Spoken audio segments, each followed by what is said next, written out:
Bonjour, je suis médecin spécialiste en médecine physique et réadaptation. Nous allons aborder ce jour le thème de syndrome parkinsonien et la maladie de Parkinson. Pour le syndrome parkinsonien, on peut la définir comme ensemble des symptômes et signes résultant traduisant une lésion ou plus souvent un dysfonctionnement du système dopaminergique négostrié. On parle parfois de syndrome extrapyramidal pour désigner l'ensemble des symptômes résultant du dysfonctionnement du système extrapyramidal. Toutes ces structures sont reliées entre elles par des boucles ou circuits neuronaux d'une grande complexité. Le syndrome extrapyramidal met en pratique un ensemble des syndromes moteurs que l'on peut classer en deux parties. Pour les mouvements anormaux, on a trois catégories: mouvements involontaires rythmés, des mouvements involontairement rythmés et mouvements brusques et brefs. Les mouvements anormaux sont le plus souvent causés par un dysfonctionnement ou bien une pathologie dégénérative affectant le système des noyaux gris centraux. Les mouvements anormaux correspondent à un trouble de la programmation ou bien de l'exécution du mouvement.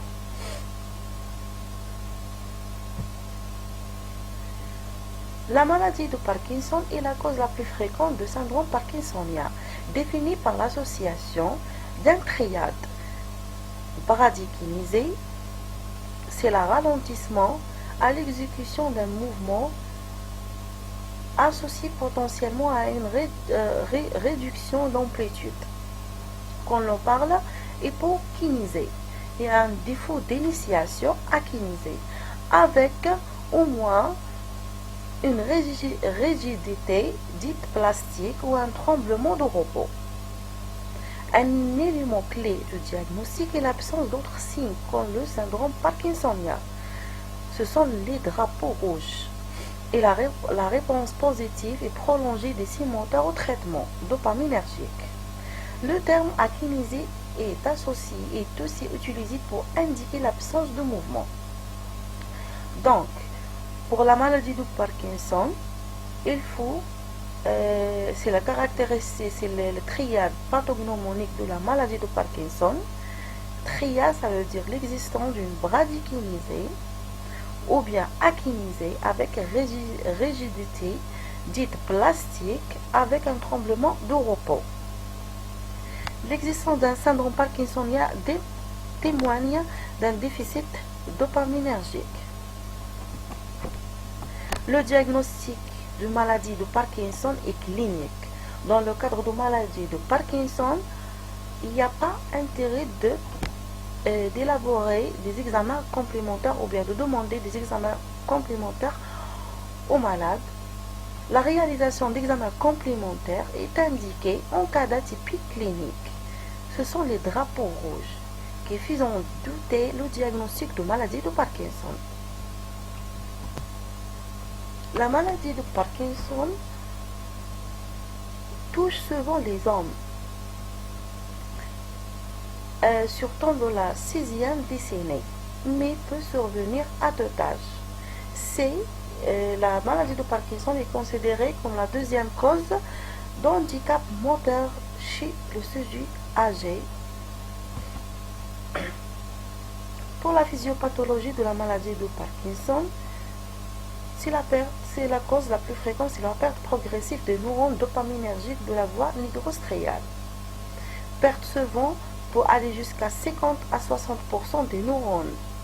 Le processus neurodégénératif dépasse la voie nigrostriale, ce qui explique la survenue d'autres signes moteurs. Et non moteurs, ce sont surtout les troubles cognitifs qui peuvent aller jusqu'à la démence, qui résistent au traitement dopaminergique. L'étiologie de la maladie de Parkinson est inconnue, mais il existe toujours des facteurs génétiques et environnementaux qui sont identifiés. Parmi les facteurs de risque, l'âge, c'est le facteur de risque principal. À moindre degré, des études épidémiologiques ont mis en évidence un risque plus élevé chez des sujets exposés aux pesticides. Sans oublier phénomène génétique. C'est pour l'existence de mutations génétiques. Pour les symptômes ce sont souvent les malades qui viennent consulter avec souvent des tremblements. C'est le motif le plus fréquent de la consultation, mais il est inconstant. Troubles de la marche, la lenteur des gestes et beaucoup d'autres motifs de consultation, mais rarement. C'est le plus souvent le tremblement. La clinique, à l'examen clinique, la triade, on a dit déjà que la triade pathognomonique associe tremblement, akinésie, rigidité. Le tremblement parkinsonien est un tremblement de repos. La meilleure position pour l'observer au membre supérieur est la station debout. Il disparaît lors du maintien d'une attitude ou bien lors de réalisation des mouvements volontaires. Les tremblements souvent sont bilatérales. Il peut s'agir même aux membres inférieurs, intéresser les lèvres ou le menton, mais pas l'ensemble de la tête. Akinésie, c'est la réduction et surtout la lenteur d'initiation des gestes. Les mouvements sont rares, lents, parfois même impossibles. L'akinésie se manifeste surtout pour les mouvements automatiques, avec marche à petits pas et faciès figés. Donc, le patient, on trouve souvent perte de la mimique faciale. La rigidité, c'est l'hypertonie extra-pyramidale. C'est une résistance au mouvement passif, pas au mouvement actif, imposée aux membres par l'examinateur. Elle est plastique, n'est pas spastique, comparée à un tuyau de plomb. La rigidité prédomine sur le fléchisseur de l'attitude générale des parkinsoniens, le tronc fléchi en avant et les membres en demi-flexion. Cette triade symptomatique retentit dans d'autres domaines de la motricité, en particulier la parole et l'écriture. Pour les signes qu'on peut retrouver chez le maladie parkinsonien, les signes non moteurs, qui sont très fréquents dans la maladie de Parkinson, notamment dans les stades avancés. Et la prise en charge doit en tenir compte.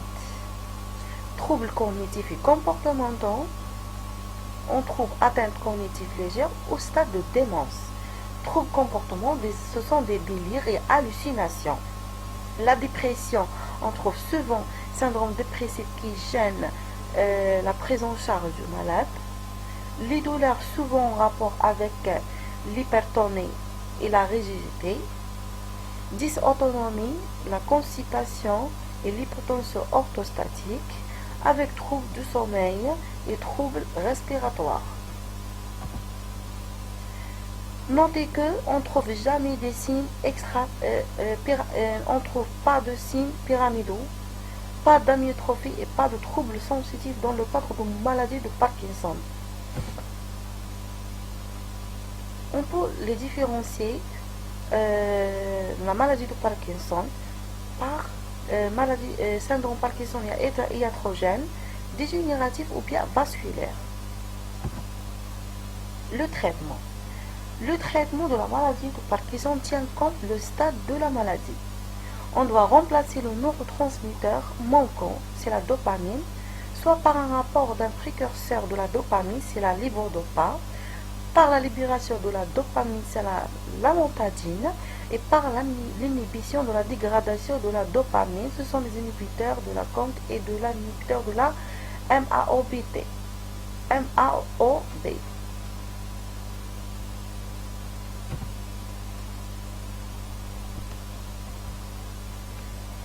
Il s'agit, pour la maladie de Parkinson, le pronostic, c'est une maladie chronique avec aggravation progressive,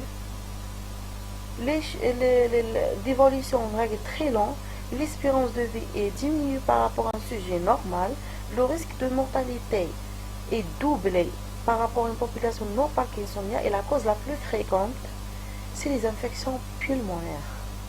Les chutes sont une complication fréquente, souvent en rapport avec les troubles de l'équilibre. Pour l'évolution, comme dans toute affection neurodégénérative, les lésions progressent, traduisant une majoration des signes cliniques. On distingue les phases suivantes: phase diagnostique, phase du bon contrôle des signes sous traitement.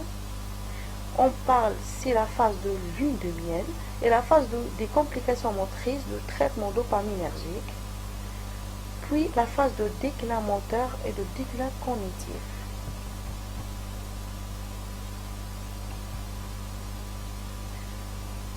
Dans le cadre de la rééducation de la maladie de Parkinson, plusieurs revues systématiques et méta-analyses existent sur l'effet de la kinésithérapie sur les symptômes de la maladie de Parkinson. Elles montrent que la kinésithérapie améliore la vitesse et l'endurance à la marche, diminue la fréquence des blocages lors de la marche, améliore l'équilibre et les capacités fonctionnelles, améliore certains paramètres même ventilatoires, donc c'est l'intérêt de la rééducation respiratoire, améliore certaines fonctions cognitives et elle peut être aidée par des systèmes de réalité virtuelle. Pour les exercices physiques, la pratique régulière d'exercices est essentielle pour maintenir la mobilité et l'équilibre et pour combattre les effets et les symptômes secondaires de traitement. La pratique d'exercices physiques intenses permettait également de ralentir la progression de la maladie et ainsi de retarder la prise de médicaments. Merci pour votre attention.